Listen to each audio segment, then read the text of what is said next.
نحمده ونستعينه ونستغفره ونؤمن به ونتوكل عليه ونعوذ بالله من شرور أنفسنا ومن سيئات أعمالنا من يهده الله فلا مضل له ومن يضلله فلا هادي له ونشهد أن لا إله إلا الله وحده لا شريك له ونشهد أن سيدنا وسندنا وحبيبنا ومولانا محمدا عبده ورسوله الذي أرسله بالحق بشيرا ونذيرا وداعيا إلى الله بإذنه وسراجا منيرا أما بعد فقد قال الله تعالى في كلامه المجيد والفرقانه الحميد أعوذ بالله من الشيطان الرجيم بسم الله الرحمن الرحيم قل إن كنتم تحبون الله فاتبعوني يحببكم الله ويغفر لكم ذنوبكم والله غفور رحيم وقال النبي صلى الله عليه وسلم لا يؤمن أحدكم حتى أكون أحب إليه من والده وولده والناس أجمعين আপনাকে যে ভালোবাসবে স্বয়ং আল্লাহ তাআলা কাকে ভালোবাসবেন আর আল্লাহ তাআলা যাকে ভালোবাসে আল্লাহ তাআলা যাকে ভালোবাসবে তার পুরস্কার হলো দুইটি। এক নম্বরে তার সমস্ত গুনাহগুলি আল্লাহ তাআলা মাফ করে দিবেন। দুই নম্বরে আল্লাহ তাআলা তার জীবনের সমস্ত গুনাহগুলি মাফ করে বিনিময় স্বরূপ আল্লাহ তাআলা তাকে জান্নাত দান করবেন। এখন যদি আমরা প্রশ্ন করি যে আপনাকে যদি আমরা ভালো না বাসি তাহলে কি ক্ষতি হবে? যারা রাসূলুল্লাহ সাল্লাল্লাহু আলাইহি ওয়াসাল্লামকে ভালো না বাসবে আল্লাহ তাআলাও তাদেরকে ভালোবাসবেন না। আর যাদেরকে আল্লাহ তাআলা ভালো না বাসেন তাদের কোনো ক্ষমা নেই। যাদেরকে আল্লাহ তাআলা ভালো না বাসবেন তাদের জান্নাতেও যাওয়া হবে না।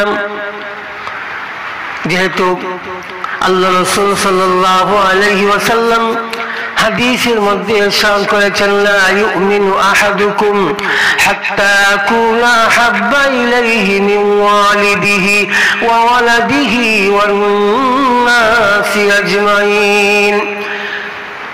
যতক্ষণ পর্যন্ত لا يؤمن أحدكم حتى أكون أحب إليه من والده وولده নিজের সন্তান সন্ততি চাইতে পিতা মাতার চাইতে গোটা পৃথিবীর সমস্ত মানব জাতির চাইতে আপনার আমার অন্তরের মধ্যে নবীর প্রতি প্রেম নবীর প্রতি ভালোবাসা বেশি না হবে ততক্ষণ পর্যন্ত আল্লাহ রাসূল ফতোয়া দিয়ে গেছেন লা ইউমিনু আহাদুকুম তোমরা কখনো মুমিন হইতে পারবে না। তাহলে আল্লাহ রাসূল সাল্লাল্লাহু আলাইহি সাল্লামকে যতক্ষণ পর্যন্ত আমার সহায় সম্পত্তি আমার ছেলে মেয়ে আমার স্ত্রী আমার মা বাবা দুনিয়ার সমস্ত মানুষের চাইতে আল্লাহ রাসূলের প্রতি যতক্ষণ পর্যন্ত আমার মুহাব্বত না হবে আমার ভালোবাসা না হবে ততক্ষণ পর্যন্ত আমি একজন মুমিন দাবি করতে পারবো না। এখন প্রশ্ন হলো ইয়া রাসূলুল্লাহ, প্রিয় নবী সাল্লাল্লাহু আলাইহি সাল্লামকে আমরা কিভাবে ভালোবাসবো, কিভাবে ভালোবাসতে হবে? এটা একটা প্রশ্ন আসে। আল্লাহ সুবহানাহু ওয়া তাআলা রাসূল সাল্লাল্লাহু আলাইহি ওয়াসাল্লামকে যেই গুণগুলি দিয়ে, যেই শান মর্যাদা দিয়েছেন, যেই বৈশিষ্ট্য দিয়ে দুনিয়াতে নবী করে প্রেরণ করেছেন, যেই গুণ মর্যাদা সহকারে নবুয়ত লাভ করেছেন, নবুয়ত পেয়েছেন, নবুয়ত দান করে দুনিয়াতে আল্লাহ তাআলা পাঠিয়েছেন, সেই গুণ, সেই মর্যাদা, সেই শান সহকারে আল্লাহ রাসূলকে নবী হিসাবে মেনে নেওয়া, তাকে মহব্বত করা, ভালোবাসা। 2 নম্বরে রাসূল সাল্লাল্লাহু আলাইহি সাল্লাম যা করতে হুকুম করেছেন তা পুরোপুরি মেনে নেওয়া, এবং যা করতে নিষেধ করেছেন তা থেকে বিরত থেকে আমাদেরকে আল্লাহ রাসূলকে ভালোবাসতে হবে। যেটা আল্লাহ পাক বলেছেন, মা আতাকুমুর রাসূলু ফাখুযুহু ওয়া মা নাহাকুম আনহু ফান্তাহু। আল্লাহ রাসূল যা নিয়ে এসেছেন তা গ্রহণ করতে হবে, যা করতে নিষেধ করেছেন তা থেকে আমাদের বিরত থাকতে হবে। শুধু মুখে বললেই হবে না, রাসূল গো আপনাকে মহব্বত করি, আপনাকে ভালোবাসি, আপনাকে মহব্বত করি, আপনাকে ভালোবাসি, এই দলে শুধু খালি চিল্লাইলেই হবে না। আল্লাহ রাসূলের পুরা জিন্দেগি, আল্লাহ রাসূলের আদেশ এবং নিষেধগুলি আমাদের লক্ষ্য রাখতে হবে। যে আদেশগুলি করেছেন ওই আদেশগুলি আমাদের পালন করতে হবে, যা করতে নিষেধ করেছেন তা থেকে আমাদের দূরে থাকতে হবে। তাহলেই হাকিকতে আল্লাহ রাসূলকে ভালোবাসা হইল। আল্লাহ সুবহানাহু ওয়া তাআলা আমাদের নবীকে কি কি গুণ দিয়ে প্রেরণ করেছেন, কি কি মর্যাদা দিয়েছেন, কি কি শান দিয়েছেন। আল্লাহু আকবার। আমাদের নবীর অনেক গুণ রয়েছে, অনেক শান, অনেক মর্যাদা রয়েছে, সবগুলি বলা সম্ভব নয়। আল্লাহ রাসূল সাল্লাল্লাহু আলাইহি সাল্লাম আমাদের নবী হলেন সাইয়্যিদুল মুরসালিন। সাইয়্যিদুল মুরসালিন এই লকব, এই উপাধি, এই মর্যাদা অন্য কোন নবী রাসূলকে আল্লাহ তাআলা দেন নাই। তিনি হলেন ইমামুল মুরসালিন। এই গুণ অন্য কেউ পায় নাই।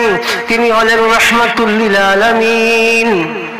আল্লাহ সুবহানাহু ওয়া তাআলার রুবুবিয়তের এরিয়া যতটুকু, রাসূলুল্লাহ সাল্লাল্লাহু আলাইহি সাল্লামের রহমতের এরিয়াও ততটুকু। এই গুণ অন্য কোন নবী পয়গম্বরকে দেন নাই, এটা একমাত্র আমাদের নবী সাল্লাল্লাহু আলাইহি সাল্লামকে দান করেছেন। আমাদের নবী হলেন খাতামুন নবিয়্যিন, শেষ নবী, যার বলে আর কোন নবী দুনিয়াতে আগমন করবে না। সর্বপ্রথম যাকে কবর থেকে উঠানো হবে তিনি হলেন আমাদের নবী সাল্লাল্লাহু আলাইহি ওয়াসাল্লাম, যার সুপারিশ মঞ্জুর করে আল্লাহ তাআলা হাসরের ময়দানে আদালত শুরু করবেন।